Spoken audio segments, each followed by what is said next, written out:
बिस्मिल्लाहिर्रहमानिर्रहीम। अस्सलाम वालेकुम। कैसे हैं? वेलकम है आपका YouTube channel cooking with Mariam पर। आज मैं आपके लिए लेती हूँ एक बहुत ही मज़ेदार ग्रीन चटनी की रेसिपी जो बर्गर्स के साथ, बारबेक्यू के साथ ली जाती है। जो कराची एक मशहूर बर्गर है, उसके साथ ये चटनी बहुत मज़ेदार लगती है।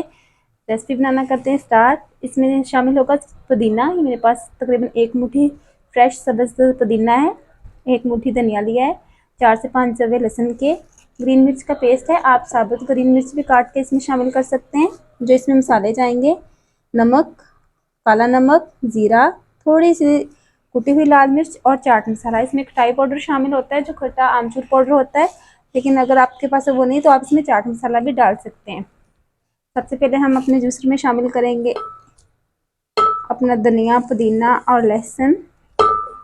इसके साथ इसमें ग्रीन मिर्च।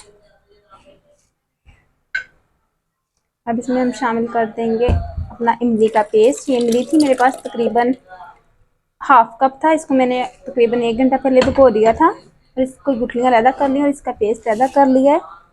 इसको हम अच्छे से ग्राइंड करेंगे 2 से 3 मिनट तक।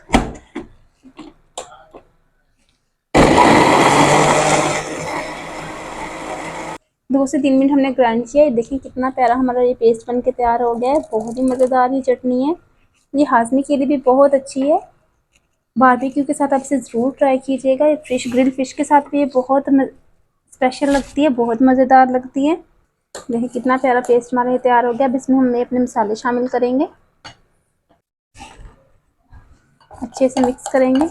इस पॉइंट पे आप इसका नमक मिर्च भी चेक कर सकते हैं। अगर आपको कम या ज़्यादा लगे तो आप इसमें थोड़ा सा ये जग में पानी थोड़ा सा शामिल करके वो पानी शामिल कर दीजिएगा। ये थोड़ी सी पतली हो जाएगी, वरना ये ठीक है, इतना ही पेस्ट इसका होना चाहिए गाढ़ा।